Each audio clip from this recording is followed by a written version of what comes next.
얼굴을 항상 배우는 더욱 친근합니다. 내가 매일 십자가 앞에 어긋나니 가오니 구세주의 흘린 보배 피로써 나를 걷게 하소서. 우리 구주의 넓은 사랑을 증거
오늘도 저희들에게 주신 하나님의 말씀은 계속해서 사무엘하서 23장 1절로부터 7절까지 말씀 보도록 하겠습니다.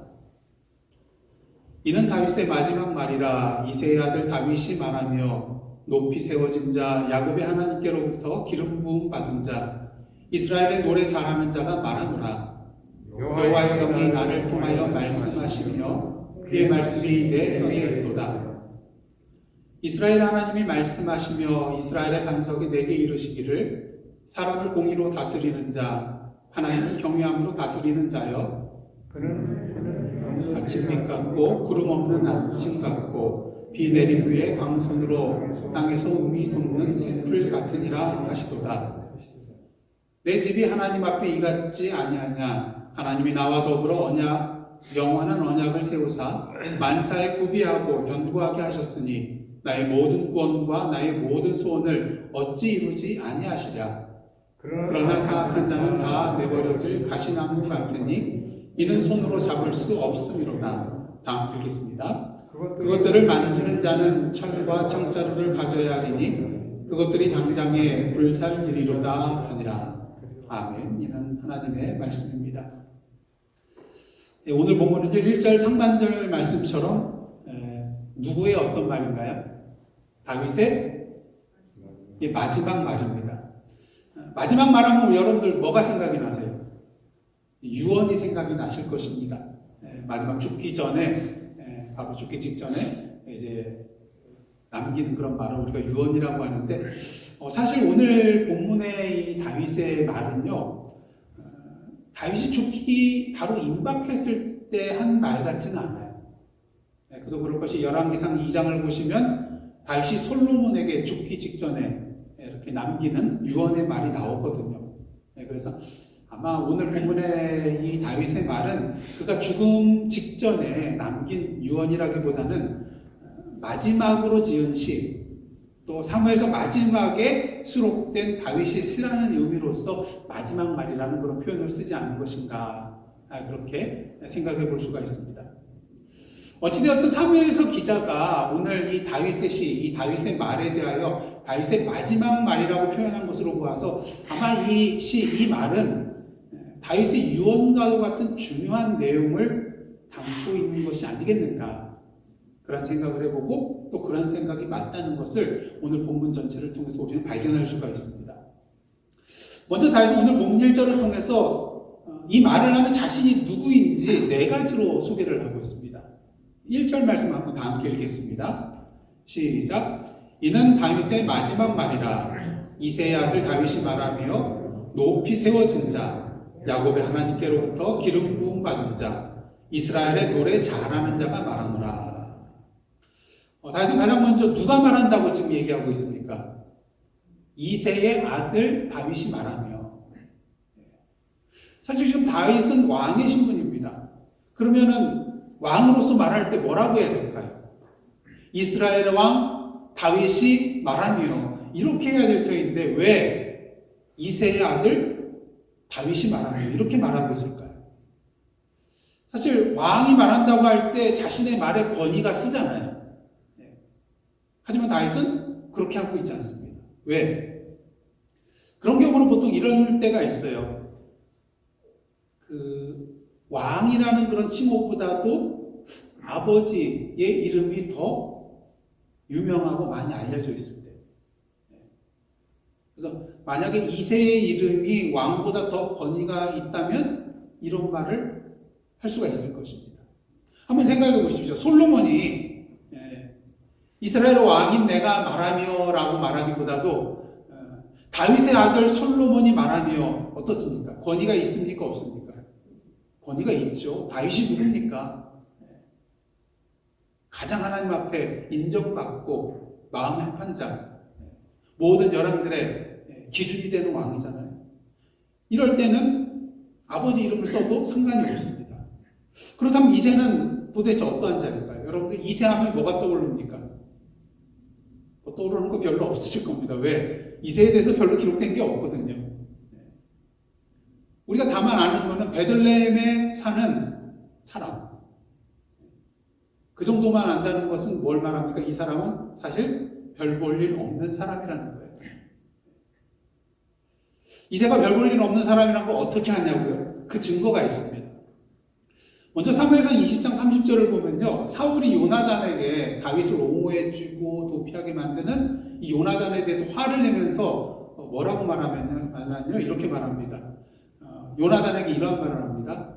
폐영무도한 계집의 소생아, 네가 이새의 아들을 택한 것이 네 수치와 네 어미의 벌거벗은 수치됨을 내가 어찌 알지 못하냐. 자, 다윗의 이름이 나오고 있습니까? 그 이름 대신 뭐가 나오고 있어요? 이새의 아들. 그러니까 다윗의 이름도 언급하지 않고 이새의 아들이라는 그런 표현으로서 다윗을 깎아내리고 있는 거예요. 그 다음 사무엘상 25장 10절을 보시면요, 여러분들 나발 아시죠? 아비가일의 남편. 다윗이 여러 그런 사람들로부터 이 사람의 소유를 보호해 줬잖아요. 도망자의 신분이었지만. 그럼에도 불구하고 이제 곡식을 좀 얻으려고 갔을 때 어떻게 합니까? 나발이 뭐라고 하냐면요, 10절에 이런 말을 해요. 나발이 다윗의 사환들에게 대답하여 이르되 다윗은 누구며 이새의 아들은 누구냐? 요즘에 각기 주인에게서 억지로 떠나는 종이 많도다. 그러니까 사울에게서 지금 도망 다니는 신세라는 것을 알고 이렇게 폄훼하여 발언을 한 것이에요. 나발이 다윗이 누군지 몰랐나요? 알고 있었어요. 그럼에도 불구하고 다윗이 누구냐? 그리고 더 나아가서 이새의 아들이 도대체 누구냐? 나는 알지 못하는 자다. 이렇게 깎아내리고 있는 것을 보게 됩니다. 그 다음 사무엘하서 20장 1절을 보시면요, 그 불량배 중에 하나인 세바라는 사람이 그 비그리의 아들인데, 그가 이제 다윗에게 대하여 반역을 하면서 북이스라엘 사람들을 충동하여서 반역을 일으키는, 모반하는 그런 내용이 나오는데요. 그때 이 세바가 뭐라고 하냐면 이런 말을 합니다. 우리는 다윗과 나눌 분깃이 없으며 이새의 아들에게서 받을 유산이 우리에게 없도다. 이스라엘아, 각각 장막으로 돌아가라. 누구에게서 받을 유산이 없다고요? 이새의 아들에게서 받을 유산이 없대요. 다윗에 대하여 왕이라는 칭호도 쓰지 않고요, 이새의 아들이라는 그런 표현을 통해서 그를 깎아내리고 있다는 것입니다. 그래서 이를 통해서 우리가 사무엘서를 통해서 볼 때 이새의 아들이라는 표현은 다윗을 높이는 표현이에요? 낮추는 표현입니까? 낮추는 표현이에요. 비하하는 표현이에요. 비꼬는 표현이에요. 여러분, 마태복음 13장 55절을 보시면 예수님께서 회당에서 사람들이 가르치실 때 사람들이 그 가르침에 대해서 깜짝 놀래요. 왜? 55절에 이런 말씀이 있습니다. 이는 그 목수의 아들이 아니냐? 그 어머니는 마리아, 그 형제들은 야고보, 요셉, 시몬, 유다라 하지 않느냐? 저 예수는 목수 요셉의 아들인데, 마리아의 아들인데, 그 형제는 야고보와 요셉과 시몬과 유다인데, 어떻게 이러한 가족을 둔 이 예수가 이러한 놀라운 가르침을 할 수 있냐는 거예요. 이를 통해서 우리가 알 수 있는 것은요, 다윗에 대하여 이새의 아들이라고 표현하는 것, 그리고 예수님에 대하여 목수의 아들이라고 표현하는 것은 다윗과 예수가 어떤 사람이라는 거예요? 별 볼 일 없는 사람이라는 거예요. 오늘날로 말하면 어디에 해당되는 자일까요? 어떤 수저예요? 흙수저에 해당되는 그러한 사람이라는 것입니다. 몇 년 전부터 인터넷상으로 이제 수저에 대한 그런 내용들의 글들이 많이 올라오는데요. 전에 뭐 한 2017년이었나 19년이었나 그 내용이 이제 조금 바뀌어서 2022년 기준으로 이러한 글이 또 인터넷에 올라와 있더라고요. 흙수저는요, 자기 집은 제외하고 그래요. 집이 있는 거는 제외하고 순자산이 1억 원 이하거나 가구 수입이 3천만 원, 1년에 3천만 원 미만인 경우는 흙수저래요. 이게 보통 한 50%가 다 여기에 해당된다고 합니다. 그 다음에 동수저가 있어요. 동수저는 순자산 10억 원 정도, 그리고 가구 수입이 1년에 1억 원 이상, 1억 원 정도 되는, 이상 되는 그런 사람들이 동수저래요. 그 다음에 은수저가 있는데요. 순자산이, 그러니까 뭐 캐시나 은행에 저금되어 있는 거 말하는 겁니다. 자기 집은 빼고요. 집이 얼마든 상관없이 이건 빼고 순자산이 15억 원 또는 가구 수입이 연당 1.5억 원 이상. 그 다음에 이제 은수저 다음에 뭐가 있을까요? 금수저. 이것은 이제 상위 1%에 해당되는 사람이래요. 순자산이 30억 원에다가 가구 수입이 2억 원 이상이래요. 그러니까 금수저 위에 또 뭐가 있을까요? 뭐 생각나는 거 있으시잖아요. 여자분들 결혼식 할 때 꼭 이 반지 끼고 싶어 하시는데, 예, 다이아몬드. 그래서 다이아 수저가 있대요. 순자산이 70억 원이고 가구 수입이 5억 원 이상이에요. 그러니까 상위 0.1%에 해당되는 사람이 여기 그 다이아 수저에 해당된다고 합니다. 근데 사회학자의 말에 의하면요, 이 사회 구조적으로 이 흙수저가 뭐 금수저로 올라가는 것, 다이아 수저로 올라가기는 힘들게 되어 있다는 거예요. 구조적으로. 그러니까 보통 뭐 기울어진 운동장이라고 그러잖아요. 운동장이 이미 기울어졌기 때문에 이것을 다시 뭐 평평하게 만들고 이것을 딛고 올라갈 그러한 구조가 안 되어 있다는 거예요. 그러니까 흙수저를 벗어나기가 사실은 구조적으로 어렵다는 것입니다. 그래서 이 흙수저를 벗어나기 위해서는요, 금수저가 되기 위해서는 결혼을 누구와 해야 될까요? 결혼을 금수저와 해야 되고요. 또 로또에 당첨되거나 또 자수성가하거나 또 개천에서 용난 사람이 되어야 된다는 거예요. 근데 이것이 쉬울까요? 가뭄에 콩나듯이 거의 찾아보기 쉽지 않다는 것입니다. 그도 그럴 것이 뭐 사법고시에 합격해야 되고 또 의사가 돼야 되잖아요. 열심히 공부해가지고 쉽지 않다는 거예요. 자, 그렇다면 다윗은 왜 자신에게 이새의 아들이란 표현, 왜 흙수저란 표현을 한 것일까요? 자, 이거 금수저가 또 다이아 수저가 되기 힘든 상황에서 왕위에 올랐다는 건 뭐 했다는 거예요? 자수성가했다는 거예요. 개천에서 용났다는 거죠. 그래서 이것을 좀 드러내고 뽐내려고 이새의 아들 이렇게 표현한 것일까? 그것은 결코 아닙니다. 이 표현을 사용한 것은요, 자신은 세상적으로 볼 때 이스라엘 왕이 되기 위한 어떤 내세울 것, 오늘날로 말하면 아무런 스펙이 없는 자였다는 것을 강조하기 위함입니다. 왜? 지금 자신이 누리고 있는 권세와 권위는 자신의 능력과 부와 명예와 지혜에서 나온 것이 아니라 누구로부터 나온 것이? 여호와 하나님으로부터 나온 것이기 때문인 것이죠. 그렇게 다윗은 자신에 대해 이렇게 표현합니다. 1절 하반절에 보시면 높이 세워진 자, 야곱의 하나님께로부터 기름 부음 받은 자, 이스라엘의 노래 잘하는 자가 말하노라. 높이 세워졌다는 건 뭡니까? 자신이 스스로 섰다는 게 아니에요. 하나님께서 은혜로 택하여 불러주시고 세워주신 자라는 것이죠.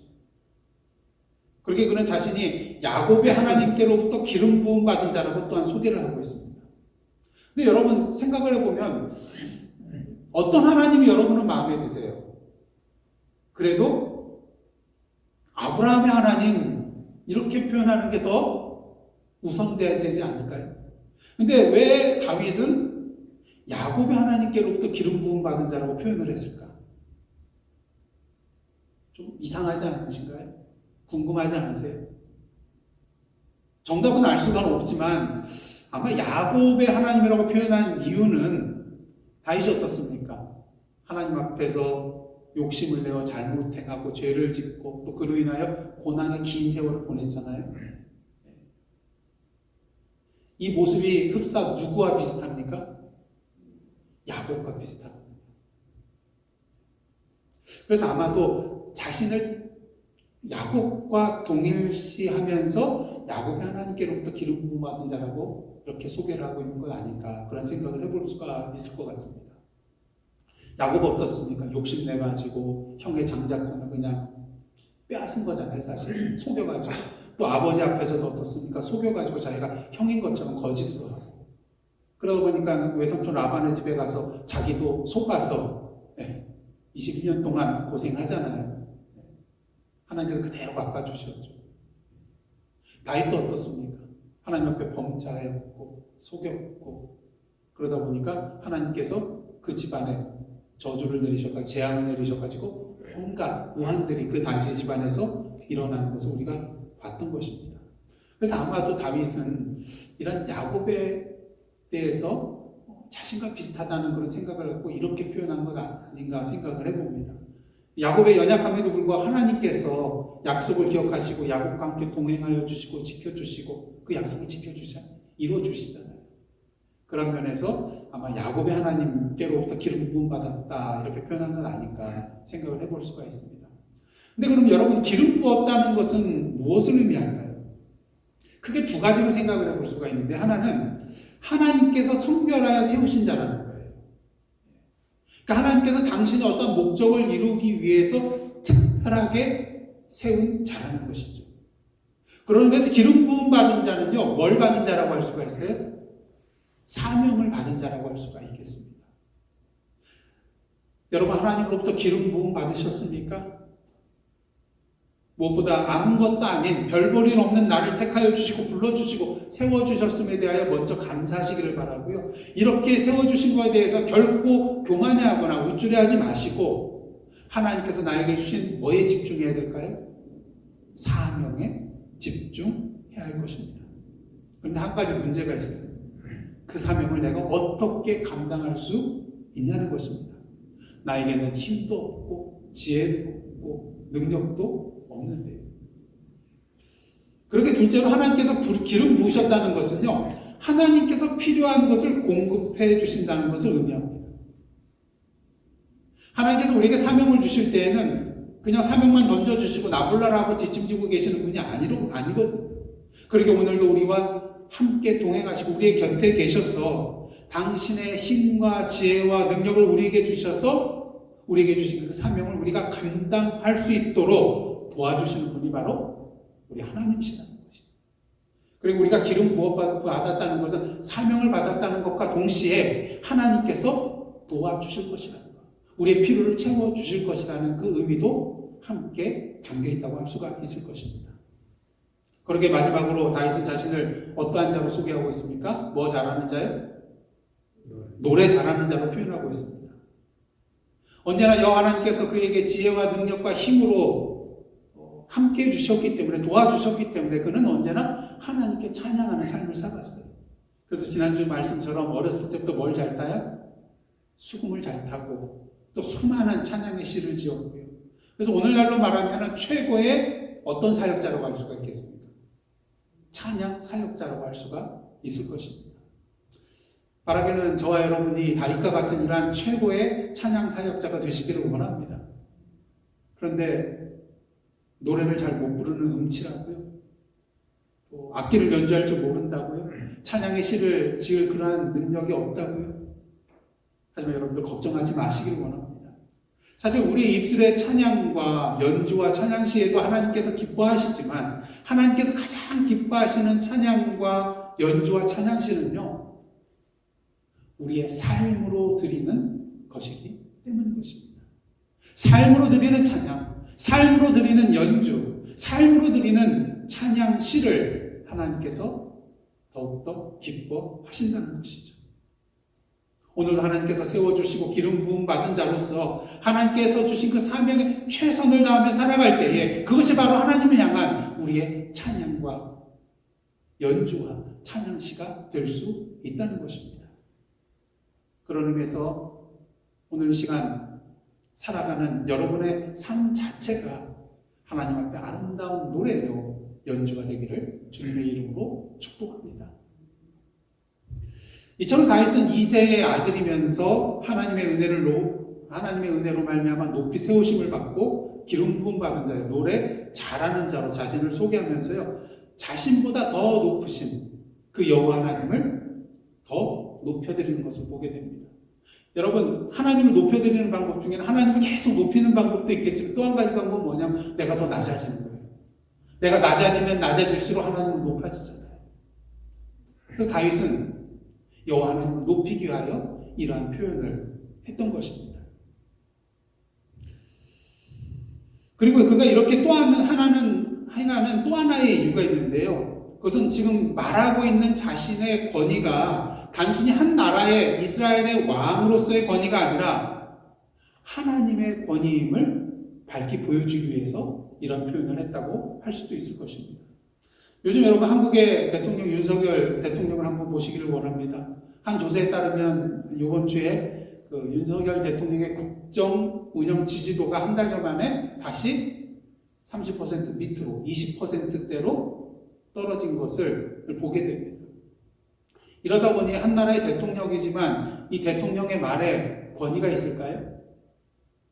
권위가 땅에 떨어지고 말았다는 것입니다. 만약 다윗이 한 나라의 왕으로서 말한다면 그 권위를 부정할 사람들이 많을 거예요. 왜? 아까 말했듯이 다윗은 어떤 자예요? 밧세바를 범하고 우리아를 전장에 나가서 죽게 만들고 이로 말미암아서 암논이 자신의 이복누이 다말을 범하는, 그리고 압살롬이 암논을 죽이는, 그리고 압살롬이 아버지에 대해서 반역을 일으키고 또 압살롬이 요압의 손에 죽는 등 다윗의 집안에 피비린내가 계속 나고 우환이 계속해서 끊어지지 않고 계속되는 것. 누구의 책임이에요? 다윗의 책임이죠. 이런 다윗의 모습을 알고 있는 사람들, 다윗을 왕으로 인정했을까요? 그러니까 또 반란이 일어나고 반역이 일어나고. 사실 시간이 갈수록 다윗의 왕으로서의 권위가 점점 추락하는 것을 우리는 그동안 사무엘 하서의 말씀을 통해서 분명히 보았던 것입니다. 그런 의미에서 왕으로서의 다윗의 권위는요, 완전한 권위가 아니었어요. 모든 사람들이 따를 권위가 아니었습니다. 하지만 다윗은 분명히 오늘 본문을 통해서 알려주고 있어요. 내가 말하고 있는 이 권위는 세상적인 왕으로서의 권위가 아니라 하나님께서 주신 신적 권위라는 것을. 내가 스스로 쓴 자가 아니라 하나님께서 세워준 자이기 때문에, 하나님께서 기름 부어준 자이기 때문에 내가 지금 여호와의 그 권위로서, 대리자로서 그 권위를 가지고 말한다는 것입니다. 그러기 2절을 통하여 그는 이렇게 말하고 있어요. 여호와의 영이 나를 통하여 말씀하시며 그의 말씀이 내 혀에 있도다. 오늘도 저와 여러분의 말에 권위가 없다면 그 이유는 무엇일까요? 여러 가지 이유를 찾아볼 수는 있겠지만 단순하게 세상적으로 지위가 높고 낮음의 문제가 아니라는 것을 우리는 분명히 알 수 있습니다. 궁극적인 이유는 여호와의 영이 나를 통하여 말씀하시지 않기 때문이라는 것을 우리는 알아야 됩니다. 하나님의 말씀이 우리의 혀에 달려있지 않기 때문인 것이죠. 바라는 오늘도 성령으로 충만한 가운데 여호와의 영이 나 자신을 통하여 말씀하시는 은혜와 능력의 역사가 저와 여러분의 삶 가운데 이루어지시기를 간절히 소원합니다. 그 권위만이 온전한 권위요, 참된 권위이기 때문인 것이죠. 이처럼 자신이 그 여호와 하나님의 신적 권위를 가지고 말하고 있음을 밝힌 다윗은요, 이제 하나님께서 자신에게 주신 말씀을 전하고 있는데 그 내용을 보시면 그 하나님의 통치가 이 땅에 이루어지기 위한 그런 왕이 어떤 왕인가, 그리고 그 축복은 무엇인가에 대해서 말해주고 있는 것을 보게 됩니다. 먼저 3절 말씀 보시겠는데요. 3절 말씀 한번 다 함께 읽겠습니다. 시작. 이스라엘의 하나님이 말씀하시며 이스라엘의 반석이 내게 이르시기를 사람을 공의로 다스리는 자 하나님을 경외함으로 다스리는 자여. 그래서 다윗은 하나님에 대해서 두 가지로 표현하고 있습니다. 하나님은 이스라엘의 하나님이시고 또한 이스라엘의 반석이라는 거예요. 이스라엘 하나님은 어떤 하나님입니까? 이스라엘과 언약을 맺으셔서 그들을 당신의 언약 백성으로 삼아주신 언약의 하나님이세요. 그러기 이러한 언약의 이스라엘의 하나님은 동시에 이스라엘의 반석이 되십니다. 왜? 반석은 무엇을 의미합니까? 불변함, 그리고 신실함을 의미하기 때문인 것입니다. 하나님은 오늘도 당신의 언약에 대하여 파기하지 아니하시고 그 언약을 신실하게 지켜주시는 분이기 때문인 것이죠. 그리고 이러한 이스라엘 하나님, 반석이 되신 하나님께서 당신의 백성을 다스릴 왕의 자질에 대해서 이어서 두 가지로 말씀해 주시는데요. 하나님의 뜻에 따라서 온전하게 이스라엘 백성들을 다스릴 왕의 자질 두 가지가 나오고 있습니다. 하나는요, 사람을 공의로 다스리는 것. 그다음 두 번째는 여호와를 경외함으로 다스리는 것입니다. 근데 이렇게 사람을 공의로 다스리는 것과요, 여호와를 경외하면서 다스리는 것, 이것은 사실 두 개가 아니에요. 불가분의 관계가 있기 때문인 것입니다. 한번 생각을 해보십시오. 여호와를 경외하는 자가 백성들을 공의로 다스리지 않겠습니까? 재판이 하나님의 공의로 다스리겠죠. 그리고 하나님께서 이러한 왕에 대해서 다음과 같이 묘사를 하고 있는데 참 은혜가 되는 말씀입니다. 4절 말씀 한번 다 함께 읽겠는데요. 이 4절 말씀의 내용을 한번 머릿속에 그림으로 한번 그려보시면서 한번 이 4절 말씀을 읽어보시기 원합니다. 시작. 그는 돋는 해의 아침빛 같고 구름 없는 아침 같고 비 내린 후에 광선으로 땅에서 몸이 돋는 새풀 같으니라 하시도다. 아침에 해 돋는 거 한번 생각을 해보십시오. 한 줄기의 빛으로 어둠이 점점 물러가고 세상이 환하게 변화됩니다. 그다음 구름 없는 아침 같고, 제가 처음 시카고에 이제 발을 딱 비행기에서 내리고 발을 들여놨을 때 감탄을 한 게 있어요. 뭘까요? 예? 예, 하늘이 파랗고요. 구름 한 점 없더라고요. 그런 하늘은 서울에서 별로 보지를 못했었거든요. 그래서 시카고 가서 제일 먼저 느낀 거는, 야, 공기도 맑고 하늘이 파랗구나. 그걸 먼저 느꼈습니다. 여러분, 요즘 지금 이제 겨울로 들어섰기 때문에 좀 그렇지만, 한두 주만 전만 하더라도, 파란 가을 하늘 한번 여러분들 보신 적 있죠? 구름 한 점 없는. 구름 한 점 없는 그 파란 하늘 볼 때 여러분들 마음이 어떻습니까? 참 상쾌하고 기쁨이 넘쳐나요. 사실 우리의 삶에 있어서 구름은 뭘 의미합니까? 근심, 걱정. 그러니까 구름 없는 이러한 하늘은 우리의 근심과 걱정이 그 모든 먹구름이 다 물러가고 기쁨의 파란 하늘을 누리는 것을 의미한다고 할 수가 있겠습니다. 그 다음에 이제 나오는 내용이 뭡니까? 비가 내리는 땅에서 새움이 돋아나는. 비는 은혜의 담비라고 할 수가 있겠습니다. 은혜의 하나님의 담비가 내려서 이 땅에 새움이 돋아나는 것. 경이롭잖아요. 뭐가 나올 것 같지도 않은 그 땅에서 새순이 돋아나면서 풀들이 나오는 것을 봤을 때 생명의 경이로움과 감탄을 금할 수가 없을 것입니다. 이 새움이 돋아나는 것, 생명이 기지개를 펴는 것과 마찬가지잖아요. 근데 하나님께서 인정하시는 참된 왕으로 인하여서 이 세상이 이렇게 될 수 있다는 거예요. 참된 기쁨과 평화와 번영과 생명이 넘쳐나게 될 것이라는 것입니다. 이것을 이렇게 시적으로 묘사하고 있는 것이죠. 근데 중요한 것은 이런 세상이 도래하기 위한 전제 조건이 무엇이었습니까? 어떤 왕이 있어야 돼요? 사람들을 공의로 다스리는 왕. 그리고 여호와를 경외하는 왕이 있어야만이 이러한 세상이 도래하게 될 것이라는 것이죠. 이 두 가지의 전제를 충족시킬 수 없는 왕은 결국 하나님께서 통치하시는 기쁨과 평화와 번영과 생명이 넘쳐나는 새로운 세상을 만들어 나갈 수가 없기 때문인 것이죠. 그리고 오늘도 우리는 누구를 위해서 기도합니까? 지도자들을 위해서 기도하잖아요. 지도자 한 사람이 잘못 썼을 때 러시아와 같은, 우크라이나 침공 같은 그러한 인재가 벌어지게 되잖아요. 무관 생명들이 푸수에 죽어나가잖아요. 수십 년 동안 닦았던 삶의 터전들이 불타 없어져 버리잖아요. 자, 그렇다면 과연 하나님께서 말씀하신 이 왕은 다윗을 가리키는 것일까요? 물론 그렇다고도 말할 수 있지만 궁극적으로는 또한 그렇지 않다고도 말할 수가 있을 것입니다. 왜? 이 말씀은 다윗의 당대에 성취될 것이 아니었거든요. 5절 말씀 한번 다시 보겠습니다. 5절 말씀이요. 다 함께 읽겠습니다. 시작. 내 집이 하나님 앞에 이같지 아니하냐. 하나님이 나와 더불어 영원한 언약을 세우사 만사에 구비하고 견고하게 하셨으니 나의 모든 구원과 나의 모든 소원을 어찌 이루지 아니하시랴. 다윗은요, 이 말씀에서 내가 하나님 앞에 이같지 아니하냐 이렇게 말하지 않았어요. 뭐라고 말하고 있습니까? 내 집이 하나님 앞에 이같지 아니하냐. 무엇을 말합니까? 궁극적으로 자신에게 주신 말씀은 자신의 당대에 이루어지는 것이 아니라는 것을 알았기 때문이에요. 다윗의 집, 즉 자신의 후손을 통하여서 온전히 이것이 이루어질 것이라는 것을 다윗도 알았다는 것입니다. 그렇다면 이 후손은 구체적으로 누구를 의미하는 것일까요? 바로 예수 그리스도.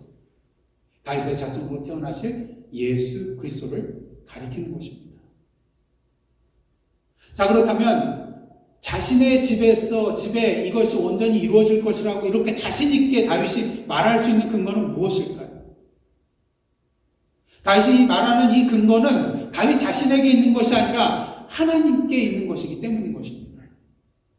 그는 자신이 믿고 의지하고 있는 그 하나님이 어떠한 하나님이신지 너무나도 잘 알고 있었어요. 그래서 5절을 통해서 우리는 다윗이 믿고 의지하는 그 하나님이 어떤 하나님이라는 것을 세 가지를 발견할 수가 있는데요. 첫째로, 하나님은 다윗과 더불어 뭘 세우신 분이에요? 영원한 언약을 세우신 분입니다. 그 영원한 언약은 구체적으로 어디에 나타나 있습니까? 사무엘하서 7장에 나타나는데요. 여러분들 기억나시죠? 다윗의 마음속에 나는 이렇게 화려한 궁에 머무는데 하나님은 어떻게 저 장막에 머무는가? 그래서 그 마음에 뭐 하고 싶은 마음이 생겼어요? 여호와의 전을 짓고 싶어하는 그런 마음이 생겨서 나단에게 말했죠. 그때 하나님께서 나단을 통하여서 다윗에게 약속의 말씀을 주시는데요. 한마디로 말하면 뭡니까? 네가 나를 위하여 집을 짓는 것이 아니라 내가 너를 위하여 집을 지어줄 것이다.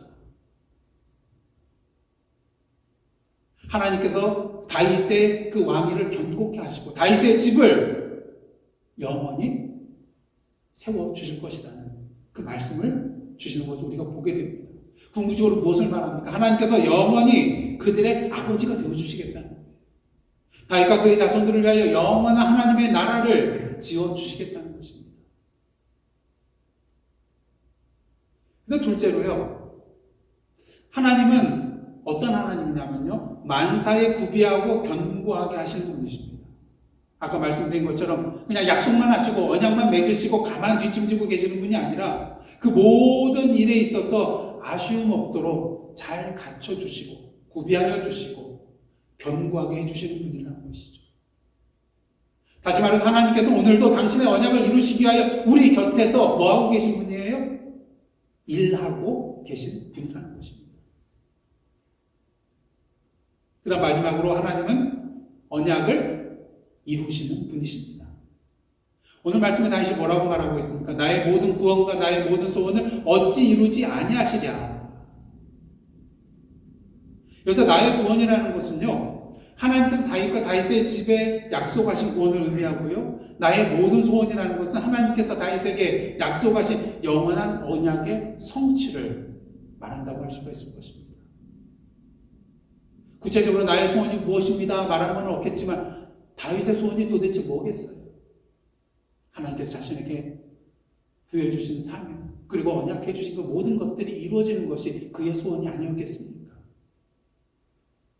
그렇습니다. 신실하신 하나님은요, 결국 당신의 언약을 성취하시는 분이신 것입니다. 다윗은 이것을 분명히 알고 있었습니다. 하나님은 우리의 언약을 맺으시고 그 언약을 위해 일하시고 그 언약을 성취하시는 분이시라는 것을. 그러게 다윗은 이러한 자신의 믿음을 근거로 하여 하나님의 신실하심을 근거로 하여서 오늘 5절 말씀을 선포하고 있는 것입니다. 제가 다시 한번 봉독하겠습니다. 내 집이 하나님 앞에 이같지 아니하냐. 하나님이 나와 더불어 영원한 언약을 세우사 만사에 구비하고 견고하게 하셨으니 나의 모든 구원과 나의 모든 소원을 어찌 이루지 아니하시랴.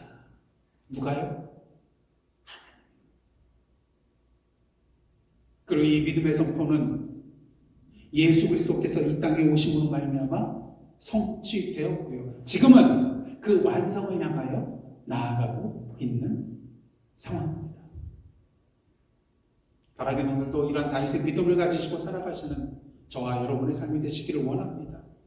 우리와 영원한 언약을 맺으시고 만사에 구비하고 견고케 하셔서 그 모든 언약을 성취해 주시는 그 하나님을 믿음으로 바라보며 오늘 본문의 다윗과 같이 마지막 말이란 건 뭐예요? 마지막까지 그 하나님을 믿고 놓지 않았다는 거예요. 그 하나님께 소망을 두고 나아갔다는 것이에요. 그 약속하신 하나님의 나라를 믿음으로 바라보며 나아갔다는 것입니다. 그리고 자신의 말 속에서, 자신의 삶 속에서 그 나라를 선포하며 나갔다는 것이죠. 바라기는 이 다윗의 마지막 말이 저와 여러분의 마지막 말이 되기를 원합니다. 끝까지 그 다윗이 믿었던, 그 다윗이 의지하였던 그 하나님을 굳게 붙드시고 믿음으로 나아가시는 저와 여러분의 삶이 되시기를 원합니다. 왜? 마지막 날에는 믿지 않는 자들에게 뭐가 있어요? 심판이 있을 것이기 때문입니다. 6절과 7절 보시기를 바랍니다. 그러나 사악한 자는 어떻게 됩니까? 다 내버려질 가시나무 같으니 이는 손으로 잡을 수 없음이로다. 그것들을 만지는 자는 철과 창자루를 가져야 하리니 그것들이 당장에 불살리리로다. 제가 집을 이사했을 때 그 집이 한 1년 동안 비어 있어가지고요. 뒷마당이 잡초도 있고 나무도 뭐 좀 이상한 나무들이 많이 있었어요. 근데 나무 이름은 모르는데요. 옆집 할머니가 그러시더라고요. 저거 그 배드트리라고. 그래서 왜 배드트리냐 그랬더니 이 가지가 이렇게 막 삐쭉삐쭉 이렇게 자라나는데요. 그냥 직선으로 하면서 날카로워요. 그래서 잘못하면 찔리더라고요. 그리고 이게 번식력이 대단하더라고요. 그래서 주변에 막 자라는 것들을 보니까 다 이 나무에서 열매가 떨어져가지고 이제 그 씨가 자라난 것들. 그래서 거의 2년 동안 이 나무 치는데 바빴어요. 그래서 뭐 큰 것도 막 다 잘라내고 그거 다 해가지고 어떻게 했을까요? 집에다가 불 때는 거를 만들었어요. 그냥 벽돌 같은 거 이렇게 동그랗게 만들어가지고 그리고 거기다 그냥 굵은 나무 가지 뭐 이런 것들을 다 넣어가지고 다 태워버렸어요. 왜? 쓸모없으니까요. 계속 찔리고요. 다치게 만들고. 마지막 날에 이런 불살라짐이 있다는 것입니다. 누구에게요? 사악한 자에게. 주님을 믿지 않는 자에게. 그렇게 우리는 그 마지막 날까지 다윗과 같이 그 여호와 하나님을 붙들고 믿고 그 믿음 가운데 살아가야 될 줄 믿습니다. 그리고 우리의 삶 가운데 이 다윗의 마지막 말을 우리의 삶으로 선포하며 살아가야 할 것입니다. 그럴 때 우리의 인생의 마지막 날, 그 하나님을 뵐 때에 하나님께서 다윗에게 언약하신 그 하나님의 통치에 하나님의 나라를 온전히 기쁨으로 맛보고 누리시게 되실 것입니다. 은혜를 함께 더불어 누리시는 저와 여러분의 복된 삶 되시기를 주님의 이름으로 축원합니다. 기도하시겠습니다. 하나님, 오늘 본문의 다윗의 마지막 말이 저희들의 말이 되게 하여 주옵소서. 저희들의 삶의 선포가 되게 하여 주옵소서. 예수님의 이름으로 기도드리옵나이다.